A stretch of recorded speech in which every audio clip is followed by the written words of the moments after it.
डोंगरगावचा toll plaza बंद का झाला?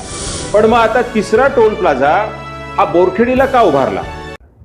नमस्कार. एका महत्वाच्या आणि जुन्याच प्रकरणाकडे चंद्रपूर, नागपूर, वर्धा आणि यवतमाळच्या नागरिकांचं लक्ष वेधतो आहे. खरं म्हणजे आमच्या चारही जिल्ह्यांसाठी हा महत्वाचा प्रश्न आहे. तुम्हाला आठवत असेल, साधारणतः 15-20 वर्षापूर्वी ओरिएंटल बायपास या कंपनीने, जी नॅशनल हायवेच्या संदर्भातली कंपनी आहे, त्यांनी डोंगरगावला एक टोल प्लाझा उभारला होता. आणि डोंगरगावला जेव्हा टोल प्लाझा उभारला तेव्हा तो डोंगरगावचा टोल प्लाझा काही दिवसांनी बंद झाला. आणि मग काही वर्षांनी तोच टोल प्लाझा हा बोरखेडीला शिफ्ट झाला. मला या संदर्भातले 4-5 प्रश्न विचारावेसे वाटतात रस्ते विकास महामंडळाच्या अधिकाऱ्यांना आणि या संबंधित खात्याच्या मंत्र्यांना पण. मला सांगा, डोंगरगावचा टोल प्लाझा बंद का झाला?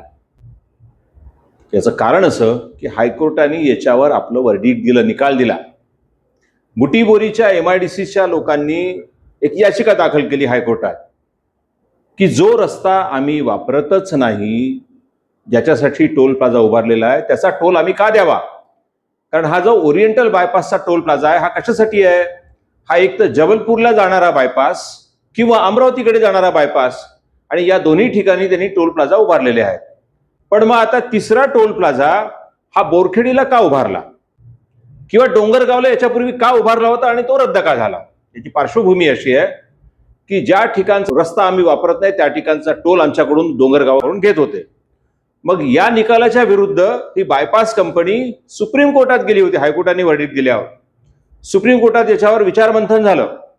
त्यात आम्ही इंटरव्हेनर म्हणून चंद्रपूरच्या काही नागरिकांनी याचिका दाखल केली होती. परंतु ती याचिका रजिस्ट्रार पासून तर सुप्रीम कोर्टाच्या जजेस पर्यंत यायला जो 30-35 दिवसाचा कालावधी लागतो, त्याच्या पूर्वीच ह्या संदर्भातला निकाल सुप्रीम कोर्टाच्या न्यायाधीशांकडे लागला. तो निकाल कसा लागला की ज्या विषयावर ओरिएंटल बायपासवाले सुप्रीम कोर्टात गेले होते हायकोर्टाच्या निकालाच्या विरोधात, का गेले होते? कारण बुटीबोरी जिंकली होती. तर या लोकांनी बुटीबोरीला प्रश्न विचारला सुप्रीम कोर्टाच्या त्या बेंचवर की आता आम्ही बुटीबोरीवाल्यांना त्रास देणार नाही, आम्ही बुटीबोरीच्या पलीकडे घेऊन जाऊ, तुमची काय हरकत आहे का? या संदर्भातलं सेटलमेंट झाल्यामुळे ती याचिका तिथे मागे घेण्यात आली. पण प्रश्न असा उपस्थित होतो की जो न्याय डोंगरगावला लागला तोच न्याय बोरखेडीला का लागत नाही?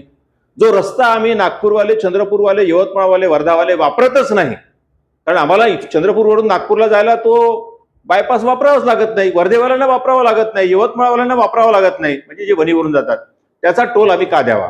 या संदर्भातली भूमिका आपण सगळ्यांनी घेतली पाहिजे. कारण आता आपण जागृत नागरिक आहोत. जो रस्ताच वापरत नाही त्याचा टोल आम्ही का भरायचा इतक्या वर्षापासून? या संदर्भातलं एक विवेचन झालं पाहिजे, मंथन झालं पाहिजे. या संदर्भात मी तर असं म्हणेल की आजकाल उच्च न्यायालय वेगवेगळ्या विषयावर सुमोटो याचिका दाखल करतात. या विषयावर का करत नाही? या विषयावर एखादी याचिका दाखल झाली पाहिजे, किंवा आपल्या चंद्रपूरच्या, वर्धेच्या, नागपूरच्या नागरिकांनी या संदर्भातला प्रश्न उपस्थित करून कुठेतरी न्याय मिळेल या संदर्भातली भूमिका घेतली पाहिजे. वेळ पडली तर रस्त्यावर आलं पाहिजे, अशी माझी या निमित्तानं आपल्याला विनंती आहे. याच संदर्भातला आणखी एक महत्वाचा पुरावा आणि गमतीशीर किस्सा माझ्याजवळ आहे. तो किस्सा काय आहे की जबलपूर बायपास आणि अमरावती बायपासवर एक साधारणतः 5-5 किलोमीटर नंतर टोल प्लाझा उभारले आहेत. तिथे जर टोल आपला कटला तर बोरखेडीच्या याच्यावर टोल कटत नाही. याचा अर्थ असा की तो त्याच्यासाठी आहे, त्याच्यामुळे इथे टोल कटत नाही. पण इथे त्यांना परवानगी का मिळाली माहिती आहे का तुम्हाला किस्सा? मी RTI मधून तो किस्सा प्राप्त केला. तो किस्सा असा आहे की जेव्हा चंद्रपूर ते बुटीबोरी, नागपूर ते बुटीबोरी किंवा नागपूर ते जाम हा जो 4 लेन रस्ता झाला, हा साधारणतः नितीन गडकरी साहेब जेव्हा PWD मिनिस्टर होते राज्याचे 1995च्या नंतर, तेव्हा हा रस्ता मंजूर झाला होता. त्यांनी एकतर केंद्राकडून केला असेल किंवा राज्याकडून केला असेल.